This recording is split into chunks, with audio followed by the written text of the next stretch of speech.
Fala família Liga, Igor falando. Hoje, sem delongas, vamos entrar direto aqui nos gráficos para a gente ver um pouco da situação no mercado que amanheceu em uma queda bem significativa. Eu peço perdão, não estou com a minha câmera hoje porque eu não estou em casa, então hoje o vídeo vai ser sem câmera, mas na próxima quarta-feira, que é meu próximo vídeo, já voltamos ao nosso setup normal. Mas vamos direto aqui fazer essa análise então semanal sempre com a gente aqui pro longo prazo, como vocês sabem. Então vamos abrir aqui o gráfico semanal. Eu vou tirar aqui do Heikin Ash, botar aqui então as velas normais, entre aspas. Então vamos começar aqui, porque eu soltei ontem no clube de membros, ontem assim que fechou o dia, cada vela dessa aqui representa uma semana, então o fechamento do dia de ontem, domingo, 9 horas da noite, representou o fechamento semanal, e o que a gente teve aqui foi o cruzamento da média móvel de 100 com o Ombu Market Support Band, que são essas duas médias móveis aqui. Então a gente teve esse cruzamento aqui, isso é muito claro, como vocês estão vendo,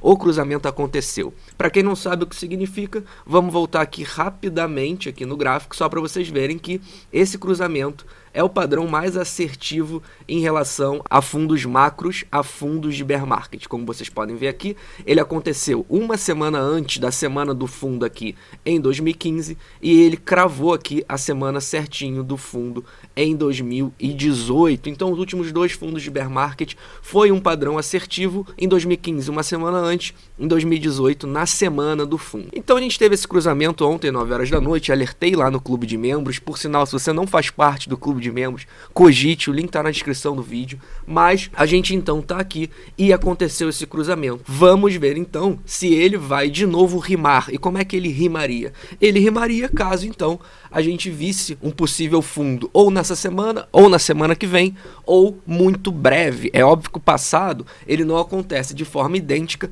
mas ele tende a rimar. Então, outra coisa muito curiosa é que os fundos macros, eles vieram, se a gente pegar aqui, tanto aqui no final de 2018 e também em 2015, eles vieram aí mais ou menos um ano depois do topo. E o que a gente está vendo agora é que a gente, em relação ao topo de 69 mil dólares, a gente não está próximo a um ano. A gente está mais próximo de um ano desse topo aqui em 65 mil dólares. O que leva a crer realmente a teoria de que esse realmente foi, em termos de comportamento e também de muitos indicadores, o topo desse mercado. Apesar dele ter sido um topo lateralizado, isso nunca aconteceu antes. A gente esperava, né, um blow off top, um topo mais vertical, isso acabou não acontecendo, mas esse topo em termos de indicadores e comportamento, principalmente comportamento dos grupos significativos, acabou sendo o topo mais forte, muito mais forte na verdade, do que esse topo aqui em 69, que não teve aí um comportamento de topo. Então a gente está mais ou menos um ano, faz todo sentido que a gente veja um fundo por agora,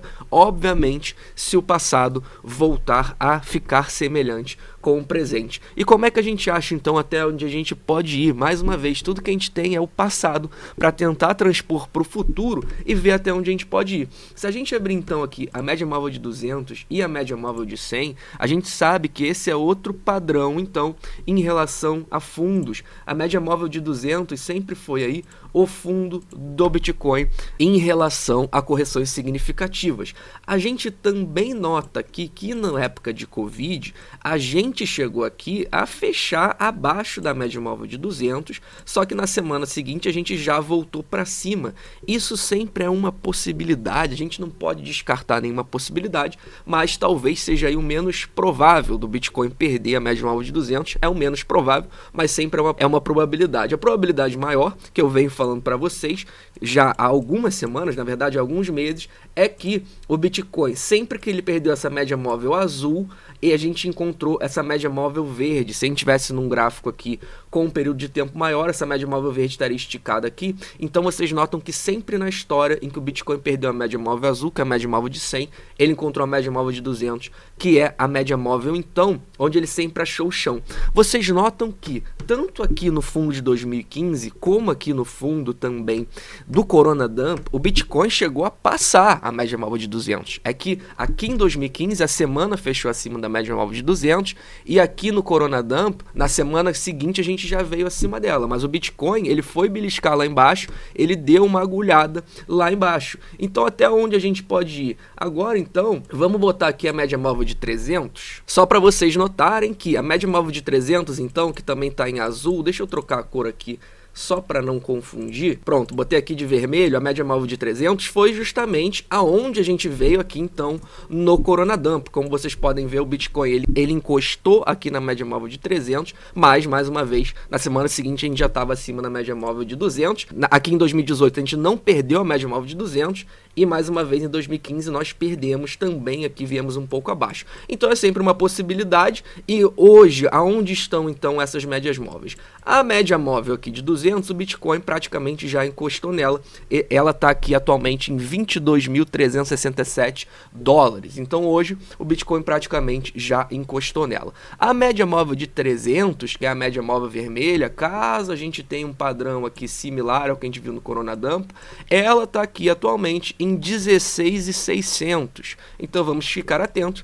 Mas até agora o Bitcoin respeitou a média móvel de 200 semanal. Mais uma vez lembrando, não significa que ele não possa perder, como ele perdeu aqui no Coronadump, mas rapidamente, pelo menos se a história se repetir, ele sempre tende a se recuperar rapidamente acima da média móvel de 200. Foi isso que a gente viu na história. Mais uma vez, história não é garantia de futuro, passado não é garantia de futuro, mas ele tende a rimar. Então vamos ficar atentos em relação às movimentações de mercado. Por isso é tão importante o Dollar Cost Average por intensidade, que é a minha estratégia que eu já abri para vocês aqui, e no nosso curso eu explico ela a fundo, caso tenha interesse, link na descrição do vídeo também. O Dollar Cost Average por intensidade, ele justamente te protege de dias como o de hoje. É óbvio que a gente já viu aqui que historicamente sempre acumular abaixo da média móvel de 100, historicamente é sempre uma boa acumulação. Se a gente olhar aqui no macro, abaixo da média móvel de 100 é sempre uma boa acumulação. Porém, a gente não sabe até quando o Bitcoin vai cair. E por isso o Dollar Cost Average ele é tão importante, justamente para você estar protegido em um período de uma queda mais acentuada, você ter caixa para conseguir aportar nos preços que você acha mais interessante. Então, com certeza, eu já usei hoje parte do caixa aqui próximo à média móvel de 200 e 22.600, 22.700, e parte está guardada, porque mais uma vez a gente pode ter um cenário em que o Bitcoin dá uma beliscada mais baixo. Então o Dollar Cost Average por intensidade ele é tão importante, porque ele te dá esses caixas que são tão importantes numa variação de preço maior. Fala família, tudo bom? Passando para lembrar vocês que finalmente o nosso curso saiu, um programa de aproximadamente 120 aulas que trata absolutamente tudo a respeito do universo de cripto e como operar esse mercado. Ficou interessado? Manda bala que o link está aqui na descrição do vídeo junto com um cupom com descontaço para sua compra, tá?